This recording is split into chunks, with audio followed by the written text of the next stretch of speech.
강혜신의 오늘의 미국.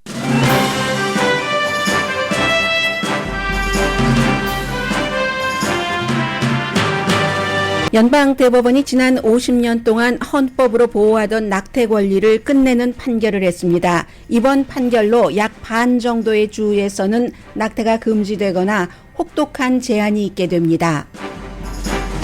예상했던 판결이지만 반발이 강하고 대안이 제시됩니다. 이코노미스트는 연방대법원이 대법원 위상 실추에서부터 죄 없는 여성의 삶에 해를 끼치는 등 3중 부상을 낳았다고 평했습니다. 연방대법원과 연방상원이 오랜 동안 해오지 않던 일을 어제 하루에 했습니다. 연방대법원이 집 밖에서도 총을 자유롭게 소지할 수 있다는 판결을 내리자 몇 시간 뒤 연방상원은 총을 자유롭게 소지하는 것을 규제하는 법안을 초당적으로 통과시켰습니다. 연방대법원의 길거리 총기 소지 자유 판결은 캘리포니아를 포함한 대도시 지역 길에서 더 많은 총이 자유롭게 떠다닐 것으로 우려되고, 연방상원의 총기 안전 법안은 의미는 강하지만 총기 폭력을 막기에는 약합니다. 상원의 총기 안전 법안은 오늘 하원에 보내져 투표까지 완료될 것으로 예상됩니다. 연방 대법원에 대한 미국인의 신뢰가 사상 최저치인 25%입니다. 의사당 폭동 5번째 공개 청문회에서 전 법무부 장관 대행 등은 트럼프 전 대통령이 이태리 위성 음모론까지 들고 나와 선거 결과를 뒤집으라는 압력을 넣었다고 증언했습니다. 가입자가 줄어들자 넷플릭스가 300명을 또 해고했습니다. 해고합니다. 감원합니다. 연방 하원 의장 남편이 음주운전으로 기소됐습니다. 우크라이나는 돈바스 지역 마지막 거점에서 철군하는 동시에 유럽연합 가입국 후보가 됐습니다. 여러분 안녕하십니까? 오늘의 미국 강혜신입니다. 지금 연방대법원 앞에는 굉장히 많은 사람들이 서로 반대의 의견으로 연방대법원이 오늘 아침에 내린 판결을 지지하기도 하고 그 판결에 반대하기도 합니다. 워낙에 예상됐었던 판결이기는 합니다만은 그럴 것이다와 그렇게 판결하다는 굉장한 차이가 있습니다. 지금 세계 모든 그 매체들이 이날이 이렇게 올 줄 알았다고 기다렸다는 듯이 여러 가지 그 논평도 내놓고 앞으로 어떻게 해야지 될까 하는 것도 내놓는 건데, 이 부분은 미국에서 자녀를 키우시고 자녀를 대학에 보내서 혹시 캘리포니아주에서 이 방송을 듣고 계시다면 여러분의 따님이 다른 주에서 대학 공부를 할 때 만약에 임신을 하게 됐다 했을 때 낙태를 하기가 상당히 어려워진다는 일이 됩니다. 그래서 가임 여성 미국의 3,600만 명에 모두 해당되는 건데, 이미 뉴스에서 들으신 것처럼 연방 대법원이 거의 50년 동안 유지되어 오던 낙태 권리, 여성에게 있었던 그 낙태 권리를 뒤집고 주 정부가 알아서 판결해라 하고 판결을 내렸습니다. 미국의 주정부 가운데서 레드 스테이트 같은 경우는 이미 연방 대법원 이 판결에 따라서 거의 모든 낙태를 금지하게 되는 이 같은 법까지 이미 마련해 놓고 있습니다. 예를 들어서 듀크 대학이 노스캐롤라이나 주에 있죠. 노스캐롤라이나 주도 역시 레드 스테이트입니다. 그곳에서 젊은 여성이 일을 하다가 또 공부를 하다가 원하지 않는 피치 못할 임신을 했을 때 낙태가 굉장히 어려워진다는 것을 뜻하고요. 그리고 이제 자세히 그 뒷부분에 전해드리겠습니다만, 저는 오늘의 미국을 방송하면서 저도 여자잖아요. 이 낙태의 권리에 대해서는 항상 왜 여성의 권리만 되느냐라고 말씀을 드렸습니다. 그런데 낙태가 여성의 권리라고 하는 것은 미국뿐만이 아니라 세계, 특히 이제 오펙 가입국가 거의 모든 국가 38개국에서 여성의 권리로 인정을 하고 있는데, 그것은 꼭 그 생명, 아이를 잉태한 산모, 어머니의 입장뿐만이 아니라 이 낙태가 곧 여성의 경제적인 생존 권리와 연관이 되기 때문에 그렇습니다. 대학생이 만약에 원하지 않는 그런 임신을 했는데 아이를 낳아서 키우면서 학업에 집중하지 못할 때, 그리고 이제 막 뭐 결혼을 했다던가 결혼하기 전에 아이를 임신했을 때 여러 가지 그 미래에 대한 청사진을 그려놓은 것에 보면은 내가 지금 아이를 낳아서 키우면서 모든 꿈을 이룰 수 없겠구나 하는 생각들을 하는 여성들이 많이 있겠죠. 실제로 어제 NPR 방송이 두 명의 그 자매가 전부 원치 않는 그 임신을 해서 아이를 낳고 한 그 경험이 있는 자매인데 이 자매의 인생을 쭉 그 쫓아서 보도를 한 그런 내용도 있었는데 아무튼 그런 이유로 여성의 낙태는 여성의 그 단순한 그 산모로서의 그런 그 권리뿐만이 아니라 생존권, 경제적인 생존권에 관한 것이다. 그리고 미국에서는 1973년도 연방 대법원이 권리를 부여했었던 것을 오늘 아침에 박탈을 한 것이나 마찬가지입니다. 6대 3이었습니다.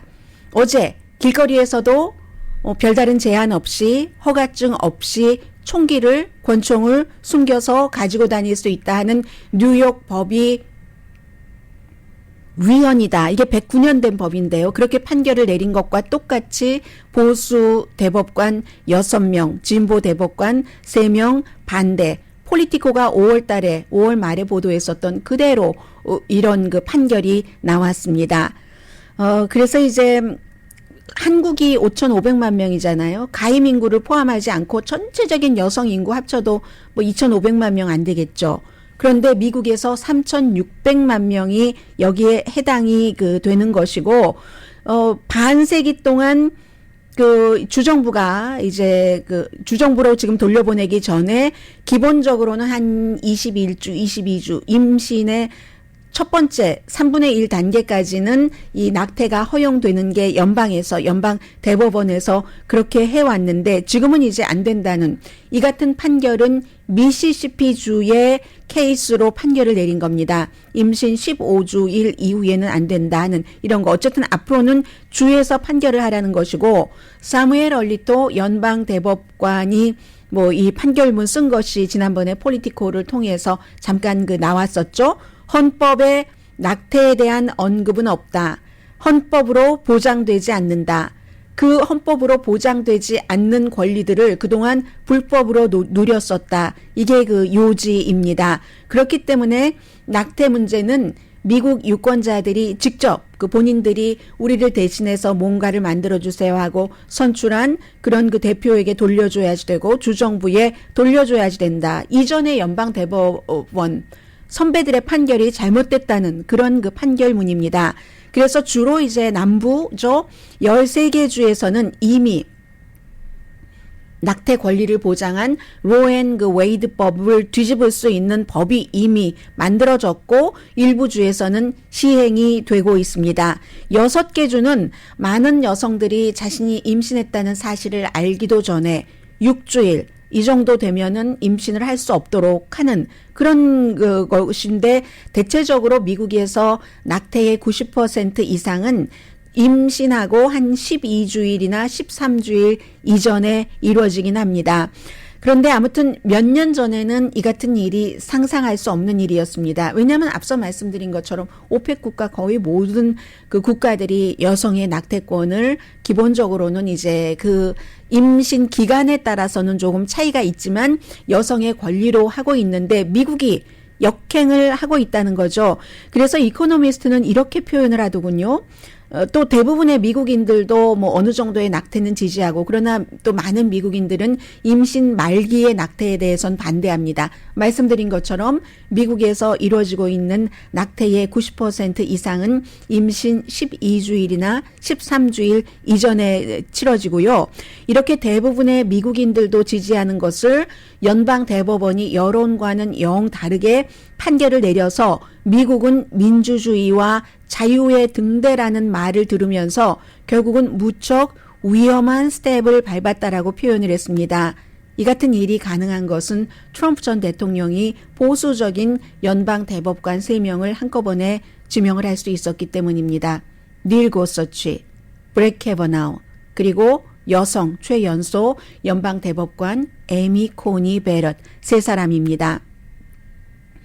그렇기 때문에 지금 연방 대법원 앞에 얼마나 많은 사람들이 나와 있는지 모릅니다. 젊은이들, 남성들도 무척 많이 보이고 있거든요. 연방 대법원 잘했다 하는 사람이 있고 이건 아니지 하는 아주 그 대립이 되고 있는 그 모습을 그대로 보여주고 있고 이건 아니지 하는 측에서는 잠정적으로 앞으로는 이제 피임도 어렵게 하겠네. 여러 가지 그 미래의 일을 생각을 해보고 있고 그리고 이미 5월 달에 이 같은 판결이 새어나온 판결 결과에 대해서 일부 새어나오고 나서 달라진 게 있죠. 영향을 많이 미쳤죠. 연방대법원에 막 울타리가 쳐지고 벽이 쳐지고 그리고 이제 경관들이 연방대법관들의 안전을 보호하고 의회에서는 연방대법관들과 그의 가족들을 보호하는 법도 통과가 됐고 하는 거죠. 그리고 또 하나는 대부분의 국가에서는 낙태가 병원 시스템에 포함이 되는데 미국은 이제 클리닉, 보건소라고 할 수 있을까요? 그런 곳에서 하는데 시골, 가난한 지역은 더욱더 보건소가 없고 멀리 있고 하니까 가난한 지역, 시골 지역, 그러나 그곳은 꼭 주민들만 있는 게 아니라 여러분들의 자녀가 다니는 대학이 있는 곳일 수도 있고 직장이 있는 곳일 수도 있습니다. 그런 곳에서는 그 주에서 낙태가 불법이기 때문에 다른 주로 가야지 되는 시간도 필요하고 돈도 필요하고 여러 가지 젊은 여성의 경우는 또 본인이 임신했는지 알지 못하는 그런 또 시간 계산도 있고 무척 복잡한 너무나도 중요한 판결이 오늘 아침에 나왔습니다. 그래서 말씀드린 것처럼 거의 반 정도 정확하게 22개 그리고 지금 추진하고 있는 주들도 있고요. 해서 미국에서 미국 반에서는 거의 모든 낙태가 금지되거나 아니면 그에 준하는 이 같은 일들이 앞으로 일어날 텐데 이미 만들어진 법에 따르면 예를 들어서 노스캐롤라이나주에서 듀크 대학교가 있는 그곳에서도 이제 낙태하기가 힘들어지는데 각 주에서 이 낙태법을 위반했을 때에 어떤 벌을 받는가를 한번 지금 제가 좀 정리한 대로 전해드리겠습니다. 엘라바마주에서는 종신형에 처해질 수도 있습니다. 낙태하면. 거의 유일한 주고요. 미시시피는 중범으로 해서 10년 징역형에 처해질 수 있습니다. 그리고 만약에 낙태를 하려는 환자가 낙태 시술 도중에 숨지면 그 시술을 집도했던 의사가 벌을 받게 됩니다. 인디아나, 플로리다, 미주리주 벌금 그리고 1년에서 15년까지 징역형에 처해지고요. 알칸소, 애리조나, 오하이오주는 조금 낙태를 했을 때의 그 벌칙이 좀 약합니다.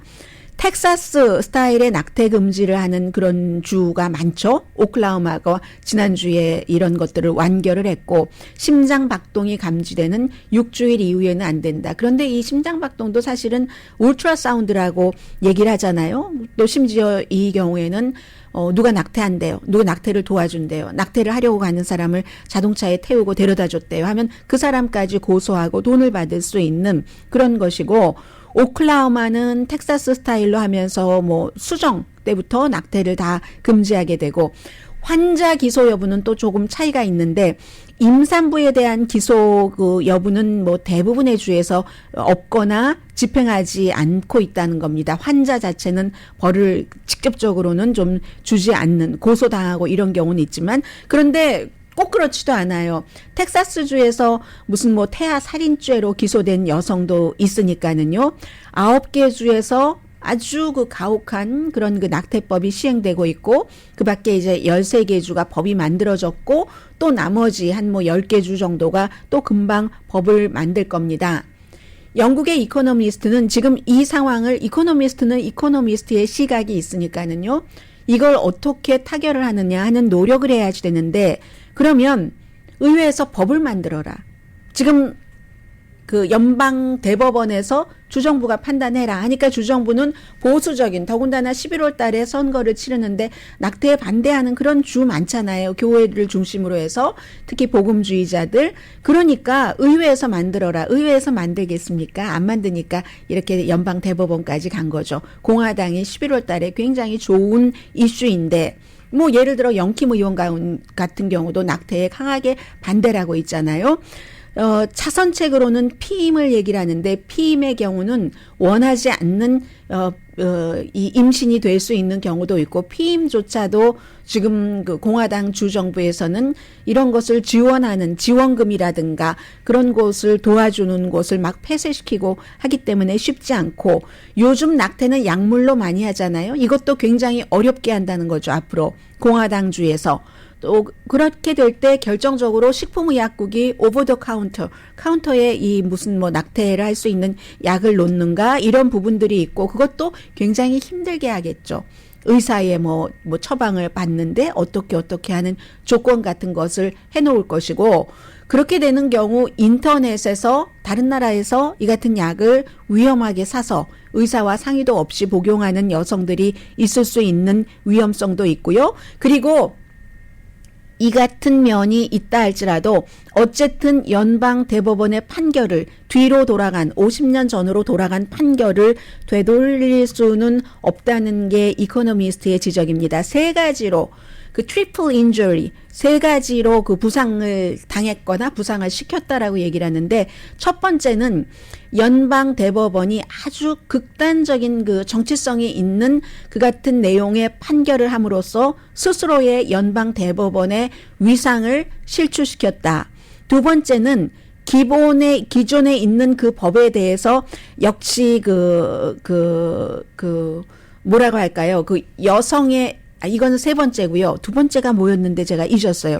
두 번째는 각 주 간에 굉장히 그 갭을 더 크게 한다. 미국의 반은 낙태를 거의 반대하고 그렇게 되는 경우 캘리포니아주 같은 경우 총기 법안도 그렇지만 이렇게 나오면 더 우리 안전지대로 가겠다. 다른 주에 오는 사람의 낙태 비용까지 우리가 지불을 하겠다 하는 식으로 미국이 완전히 반반으로 등을 돌리고 나뉘는 그 분열을 두 번째로 입힌 그런 인절이고 세 번째는 정말로 비난을 받을 만한 일이라고는 하지 않는 블레임리스한 그런 여성들의 삶에 해가 됐다. 공부를 계속할 수 없다던가 직장 생활을 하는데 해가 된다던가 이런 부분이 오늘 아침 연방 대법원에서 내린 낙태 판결에 대한 좀 비판적인 시각이고요. 지금 찬성하는 남자 젊은이들 여자 젊은이들도 있고요. 연방 대법원 앞에서 굉장히 또 찬성 그런 행진들도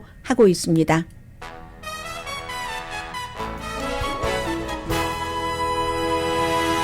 잠시 뒤에는 이제 총기 문제에 대해서 좀 말씀을 드리겠는데 이 총기 문제도 굉장히 중요합니다. 낙태가 예를 들어 여성에 관한 것이라면 총기는 우리 모두 패밀리에 관한 것이죠. 제일 중요한 것은 길거리에 누군가가 저 주머니 속에 권총이 들어있는지 없는지 알 수 없는 그 같은 일이 캘리포니아주에서도 일어날 수 있는 겁니다. 왜냐하면 연방 대법원이 그 같은 판결을 내렸기 때문에 또 누군가가 고소하면 이기겠죠. 연방 대법원까지 올라갔을 때 잠시 뒤에 전해드립니다. 라디오 서울 방송 오늘의 미국 듣고 계십니다. 네, 총기 문제를 조금 말씀을 드리겠습니다. 총기에 대해서도 이 총기 소지의 자유를 주장하시는 분들도 상당히 많고 그런데 지나친 것 아니야 라고 생각하시는 분들도 상당히 많습니다. 그런데 분명하게 지난 30년 사이에 연방 그 총기 안전법에 가장 확실한 변화 어제 연방 상원에서 있었고요. 7월 4일부터 2주일 동안 상하원이 휴회입니다. 그래서 그 전에 아마 오늘 원래 이 안을 투표를 하려고 했고 투표를 할 겁니다. 그런데 낸시 펠로시 민주당의 하원 의장이 또 여성이기도 하고 연방 대법원에서 아침에 그 낙태 법안에 대해서 이 같은 그 판결이 나왔기 때문에 굉장히 지금으로서는 바쁠 것 같고요. 투표가 있어도 당장은 조금 어려울 것 같습니다. 낙태에 대해서는 아무래도 남성보다는 여성에게 더 많은 그 생각을 하게 하고 실제로 해당되는 그런 이슈이기도 하고 그에 비해서 총기에 대해서는 그 연방 대법원은 아주 오랜 동안 수정헌법 2조에 대해서 이 총기와 관련해서 다루지 않았었는데 그게 수정헌법 2조라는 게 1791년도에 그 당시 막 독립운동하고 이렇게 했을 때 민병대가 군대가 없었기 때문에 민병대가 이기고 했었잖아요. 그러니까 그 민병대가 총을 가지고 그 주도 지키고 하는 그 권한을 부여한 것. 이것을 이번에 그 연방 대법원은 그리고 지금까지 계속 그래왔고 민간인에게 일반인에게 민병대가 아닌 일반 그 시민에게 집이 아니라 집 밖으로 총을 가져가는 것을 이제 허용을 한 그런 그 판결을 내렸고, 연방 상원에서도 이 같은 것을 거의 해오지 않다가 어제 최근에 계속 이렇게 어린 아이들이 숨지고 하는 총격 사건이 일어나자 어느 정도냐, 오랜 그야말로 말 그대로 이건 교착 상태였습니다. 그런데 수십 년 만에 찬성 65, 반대 33으로 하원 것보다는 조금 약하지만 그래도 청소년이 총을 살 때 신원조회를 확대하고 학교 안전, 정신건강에 돈을 뭐 다 들이고 해서 결국은 130억 달러 예산을 책정을 해서 위험한 사람이 가진 총도 뺏고 하는 것. 공화당 미치 맥코넬 상원 원내대표를 포함해서 이제 15명이 찬성표를 던졌거든요. 그런데 이 찬성표 던진 사람 가운데서 올해 하원은 2년이지만 상원은 6년 만에 선거를 치르니까요. 선거 치르는 사람 2명밖에 안 돼요. 2명밖에 안 되고, 리자 머코스키 알래스카의, 그리고 인디아나주의 그 타드 영 의원 2사람만 그렇고, 나머지는 뭐 올해 선거 안 치르고, 또 그 가운데서 4명은 은퇴하는 사람입니다. 어떻게 보면 은퇴하는 사람들의 의견이 가장 그 중립적이라고도 할 수 있고요. 8명은 2026년까지 재선하지 않는 사람입니다. 그리고 이 15명 총기, 어쨌든 그 규제안, 총기 안전 법안이라고 부르고 있는데요. 거부감 일으키는 것을 줄이기 위해서 여기에 그 찬성을 한 사람 가운데서 15명 가운데 13명이 총기협회에서 A 점수를 받거나 A 플러스 점수를 받은 사람입니다. 그런데 2사람밖에 안 된다니까요. 올해 선거 치를 사람은, 반대한 사람 가운데 유명한 공화당은 뭐 테드 크루즈 같은 사람, 뭐 마클리 유타가 지었고 이런 사람이고, 총기협회가 반대를 하고 있고, 오늘을 이제 의회에서는 일단 투표에 붙입니다. 그래서 아마 이 안은 바이든 대통령 취임 이후에 가장 큰 승리가 될 겁니다. 그렇지만 더 큰 영향은 연방 대법원에서 어제 내린 판결, 그게 더 큰 영향. 왜냐하면 뉴욕주의 법이지만 109년 된 것, 권총을 컨세일드, 그 숨긴 상태에서 집 밖으로 가지고 나가려면 특별하게 나는 왜 이런 이유가 있어서, 그냥 일반적으로 내가 어디서 폭행을 당할까봐 두려워서가 아니라 분명한 이유가 있어서 그것을 허가를, 퍼밋을 받아야지 된다 하는 것이 109년 동안 뉴욕주에서 해왔는데, 이게 위헌이라는 거였잖아요. 수정헌법 2조에 의해서 그런 것인데, 이것도 역시 캘리포니아주에 4천만 명, 뉴욕주가 뭐 1900 뭐 몇십만 명, 뉴저지주가 뭐 920 몇만 명, 또 뭐 하와이 같은 경우도 뭐 한 143만 명 정도 살잖아요. 그러니까 이게 8,300만 명 정도에 해당이 되는 어제 연방 대법원의 판결이더군요. 중요한 것은 그 거리에 총이 더 많이 늘어날 것이고, 어느 주에서나 블루스테이트에서도 마찬가지고요. 총격은 더 흔해지고, 항상 뭐가 많으면 더 많이 쓰여지게 되겠죠. 그래서 바이든 대통령이 이 판결은 상식과 헌법에 어긋난다 하면서 주정부가 할 수 있는 한 좀 더 많은 것을 해주세요라고 하고 있고, 캘리포니아주가 그러니까 제일 먼저 여기에 대해서도 뭐 여러 가지 안을 내놓고 있습니다. 그래서 이 총기 소지의 권한을 집 안에서 집 밖으로 하도록 했다는 이런 것들은 뭐 뉴욕법은 이런 거거든요. 그냥 일반적으로 내가 위험함을 느껴서가 아니라, 뭐 예를 들어서 은퇴한 경관들, 이런 사람들은 아주 그 정신적으로도 총을 언제 써야지 되는지 아는 사람들이잖아요. 그리고 아니면 보호해야지 된다는 그런 그 법원의 판결 같은 거 스스로를 받은 사람들, 또 예민한 형사 케이스를 담당하고 있는 배심원들, 누구로부터 공격을 당할 수 있으니까 이런 사람들은 그 컨실드, 감춰진 채 총을 가지고 다닐 수 있도록 뉴욕법이 그랬는데, 이게 위헌이니까 안 된다는 거예요. 캘리포니아주도 그렇고 뉴저지, 메릴랜드, 매사추세츠 많은 주에서 이 같은 것이 있는 건데, 한 14년 전까지 이 총기에 관한 수정헌법 2조의 대입은 뭐 민병대 이렇게 말씀드린 것처럼 어떤 미국이 처음에 설립될 때의 어떤 유물과 같은 그런 형태였는데, 이게 이제 2008년도에 총기 소지를 지지하면서 집 안에서 연방 대법원이 그때부터 이제 바뀐 거죠.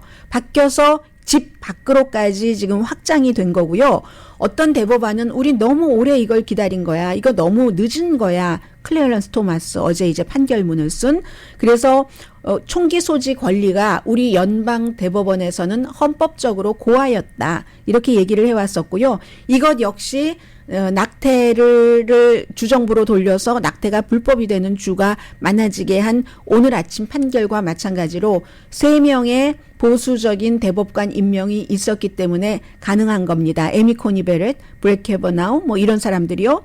그리고 무슨 뭐 닐 고서치까지 해서 역시 6대3이었는데 클래런스 토마스는 아니 총기 이런 것 이외에 어디 내가 하고 싶은 것을 주정부 특별한 사람에게 뭐 검사받고 하는 게 어디 있어? 그건 위험하지 않잖아요. 총처럼. 운전면허증을 비교를 했던데 그건 총처럼 위험하지 않으니까 그런 거고. 그리고 또 뭐가 있나요?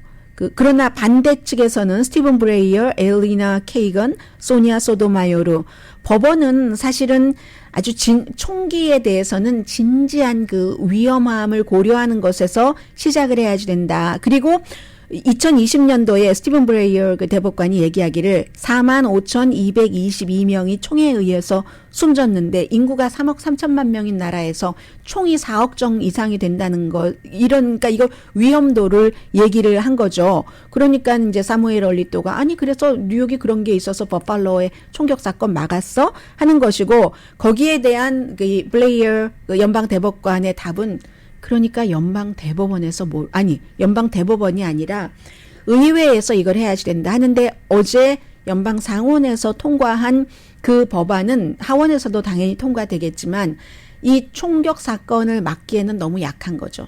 살상 무기를 어린아이들이 그냥 살 수 있게 하니까 그 살상 무기로 공격을 당하면 누구의 시신인지 알아볼 수 없을 정도로 처참한데 초등학교에서 그런 공격을 당해도 결국은 여기에 대해서 못 놓고 있잖아요. 유권자들을 생각을 하는 거고 선거를 생각하는 거고 시골 지역 뭐 이런 지역에 그런 것이잖아요. 그리고 또 이 어제 진보 측에서 뭐라고 얘기했냐면 뉴욕에서의 그 총기 규제안과 몬타나 같은 데서가 달라야지 된다. 로컬화해야지 된다. 뉴욕은 도시니까 인구가 많잖아요. 뭐 뉴욕만 속하는 겁니까? 뉴욕 시리뿐만이 아니라 로스앤젤레스 시리도 마찬가지죠. 뉴욕은 850만 명이 303 스퀘어 마일 안에 사는데 몬타나나 와이오밍과는 다르죠. 집도 뚝뚝 떨어져 있고 그리고 그쪽은 뭐 사냥하고 또 그렇게 사냥해서 먹는 것 식습관도 있고 하니까 그러면서 영국과 미국이 총기 규제하는 것을 어떤 그 정부의 권한에 둔 700년의 전통은 이해를 해야지 된다. 이렇게 얘기를 했는데 어쨌든 어제 그렇게 됐고요. 그래서 이제 이 낙태와 거의 똑같습니다. 미국의 반 정도에서는 이미 그렇게 하는 곳이 있고요. 아무런 허가증 없이 텍사스 같은데 총을 가지고 다닐 수 있게 총을 뭐 하나도 아니고 몇 개 차고 다니는 사람들도 있잖아요. 그런 형태로 지금 돼 있는 거고 반은 그리고 나머지 반은 캘리포니아주를 포함해서 더 강하게 어떠한 그 총기 규제안 같은 것을 만들겠죠. 캘리포니아, 하와이, 메릴랜드, 매사추세츠, 뉴저지, 뉴욕, 디스트릭 오브 컬럼비아에서 이제 누군가가 고소를 하면 연방 대법원까지 올라가면 괜찮아. 주법이 그래도 주법 틀렸어. 위헌이야. 뭐 아무런 허가증 없이 권총을 가지고 다닐 수 있다는 겁니다. 사람들이 감정이 조절이 잘 안 되는 사람들이 있잖아요. 총기를 가지고 있을 때 그런 사람도 연방 대법원에서 그렇다고 판결을 하니까 총을 가지고 다닐 수 있는 거고요. 어제 그 클래런스 토머스 연방 대법관이 뭐 스테디움처럼 사람이 많이 모이는 곳이라던가 대학 캠퍼스나 지하철에서는 이것을 좀 금지할 수도 있어라는 그 여지는 남겼지만 기본적으로 길거리에 누구나 특별한 허가증 없이 총기를 가지고 다닐 수 있을 때 핸드백에 여성들도 마찬가지죠. 꼭 남자만 그럽니까? 핸드백에 총을 가지고 다니는 여성. 그리고 어디 무슨 조끼 같은 것 입고 총을 숨기고 다니는 남성.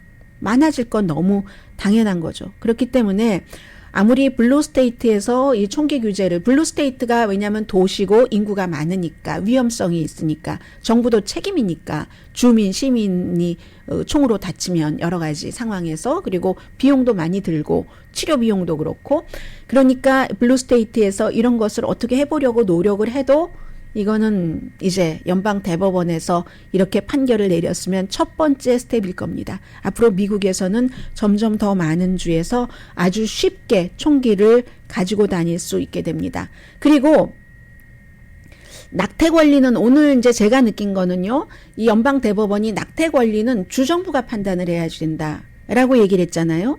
그런데 그러면서 총기에 대해서는 그것은 주정부와 왜 달리 보는가? 로스앤젤레스나 뉴욕처럼 인구가 많고 도시인데는 몬타나나 와이오밍과는 좀 다른 것을 할 수가 있잖아요. 물론 헌법을 예로 들었어요.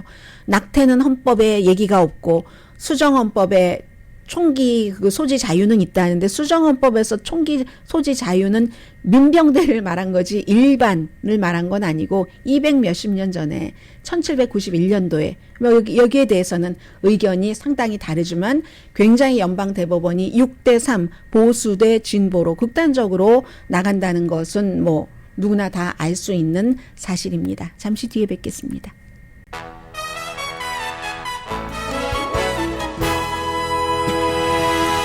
라디오 서울 방송 오늘의 미국 듣고 계십니다.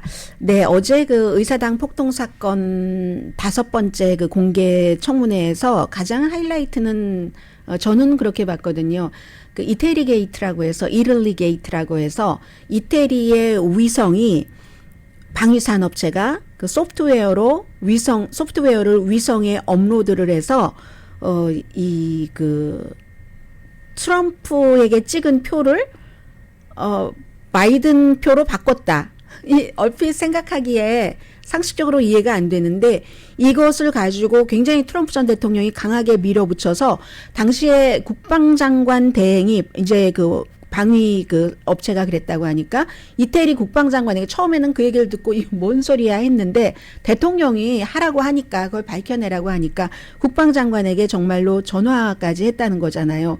그래서 그 같은 이론에 대해서 당시에 그 법무부의 그 법무장관 대행 법무장관이 12월 달에 뭐 부정선거가 없었어라고 얘기해서 거의 쫓겨나다시피 사임을 했으니까 대행이 들어왔었잖아요. 그 대행과 그 아래에 있던 뭐 차관, 부장관 이런 사람들이 미친 짓이라고 했는데도 결국은 미국이 이태리에 그렇게 전화를 걸었어야지 됐다고 하고 거기에 대해서 어제 그 청문회를 주도를 한 아담 킨징어 의원은 트럼프가 권좌에 있으려고 어떻게 비상식적인 행동을 했는가의 최고의 예다라고 얘기를 했고 윌리엄 바 전 그 법무장관이 만약에 법무부가 그렇게 강하게 반발하고 받아들이지 않는 그런 상황이 아니었고 트럼프 전 대통령이 주장을 받아들이고 하라는 대로 하고 했으면 아마 권좌에서 물러나지 않았을 것이다. 제가 권좌라고 표현을 했습니다.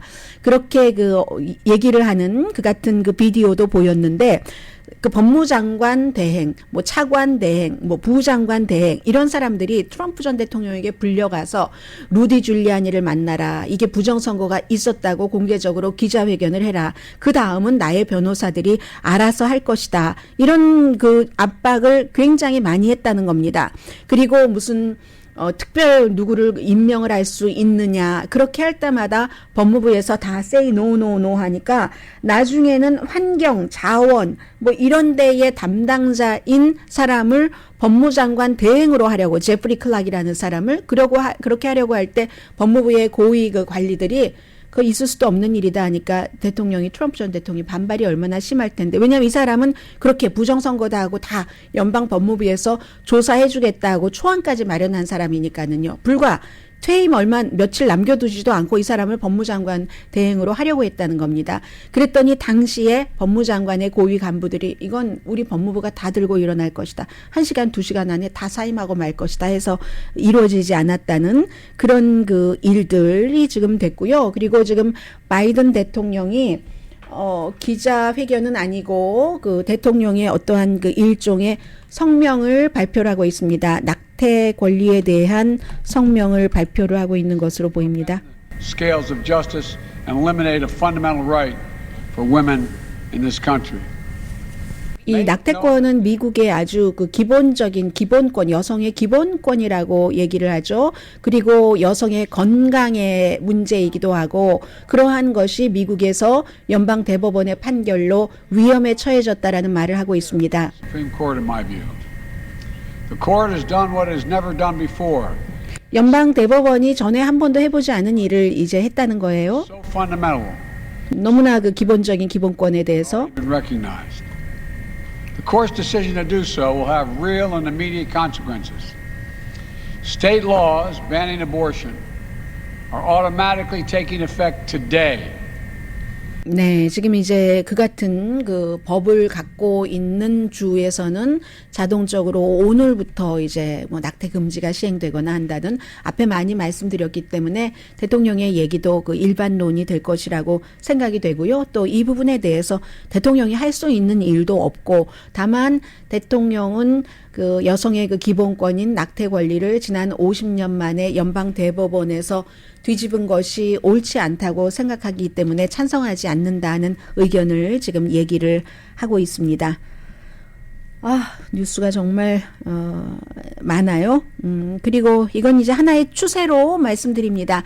넷플릭스가 1, 4분기에 그 가입자가 줄어들었다라고 처음에 발표를 했고 2, 4분기에도 뭐 한 200만 명 정도는 줄어들 수도 있다라고 예상을 하고 있는데 가입자가 줄어들면 당연히 수입이 줄어들죠. 그래서 얼마 전에 150명 5월 달에 감원했고 그리고 다시 곧 300명을 감원을 한다는 얘기했습니다. 직원의 한 3% 정도는 된다고 하는데요. 그러면 앞으로 한 2개월 안에 300명을 감원을 한다는 것이고 비용 절감을 하기 위해서 그렇다. 투자는 계속 하겠다 했는데 투자한다고 하고 막 큰 영화 같은 거 만든다 했는데 요즘 더 작은 영화가 나오고 숫자도 영화 나오는 그 넷플릭스에서 만드는 숫자도 조금 줄어들고 있습니다.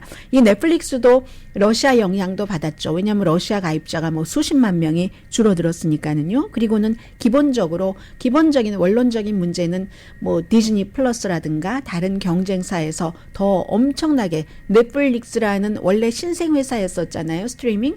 그런 회사에서는 쳐다보지도 못할 만큼의 엄청난 돈을 들여서 많이 하니까 뭐 애플 플러스 같은 데가 빠찡코 같은 것을 만들고 하니까 그래서 그리고 또 이제 패스워드 공유하는 것 이런 문제는 해결하려고 하지만 어쨌든 그렇게 됐고요. 어제 그 식품의약국이 줄 전부 선반에서 전자담배 내려라 할 것이다 했는데 내리라고 경고를 했고 이 줄은 모든 여기에 대해서 반대되는 우리가 모든 대응 뭐 항소도 하고 모든 것을 하겠다라고 얘기를 했습니다. 전자담배는 성인에게는 담배를 끊는데 조금 도움이 될 수 있지만 어린이들에게는 위험하다 하는 게 이제 대부분의 전문가들의 판단이잖아요. 그래서 12살에서 17살 사이 어린이에 한 1,000만 명 훨씬 넘는 그 젊은이, 청소년들이 전자담배를 사용해봤거나 나 사용할 거야 라고 그럴 그 뜻이 있다고 답변을 하고 있습니다. 지금 미국이 지금 낙태 판결 때문에요. 정말로 어수선해 보이네요. 뭐 가솔린 값 이런 것들 다 뒤로 들어갔어요. 저도 준비해 놨는데 전해드리지 못하게 됐습니다.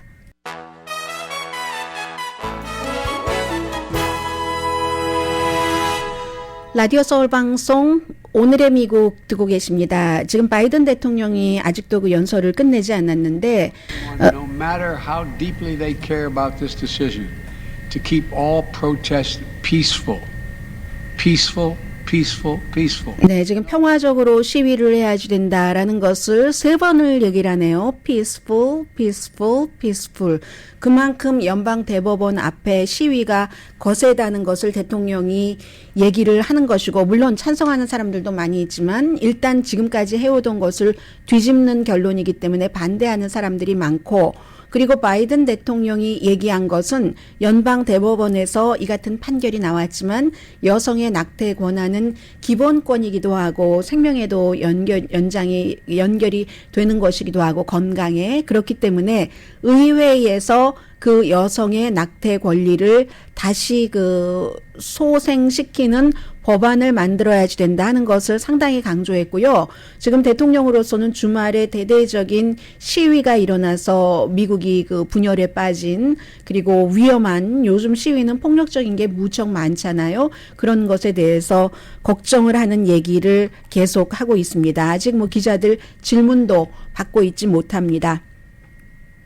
우크라이나는 마지막 동부 지역, 돈바스 지역의 요새인 시에비에르 도네츠크, 여기서 우크라이나 군대가 퇴각할 것이다 라고 발표를 했습니다. 여기가 함락되면 루안스크가 러시아가 컨트롤하는 거죠. 돈바스 지역이 둘로 나뉘자면 북동쪽에 루안스크가 있고 그 남쪽이 이제 다른 곳이잖아요. 그래서 이 북쪽이 완전히 이 시에비에 도네츠크가 있는 이쪽이 완전히 그냥 가면은 그쪽 러시아 쪽으로 질문 받지 않고 들어갑니다. 사안이 그만큼 예민하고 무겁다 하는 뜻입니다. 그래서 러시아 컨트롤로 그쪽은 들어간다는 것이고, 미국의 국방부가 여러 가지 무슨 포병, 로켓 시스템을 포함해서 무기 또 보내고 4억 5천만 달러의 또 지원도 합니다.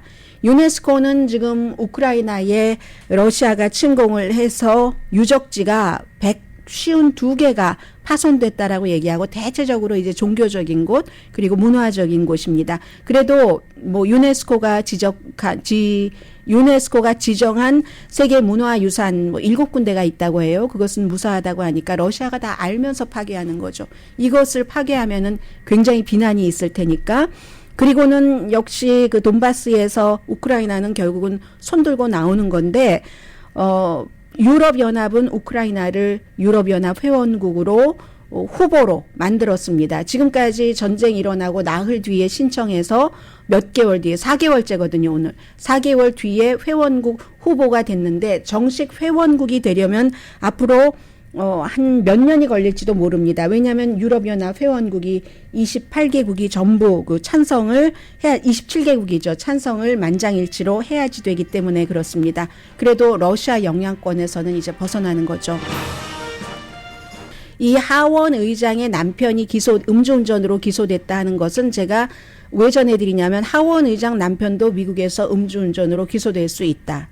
강희신이었습니다.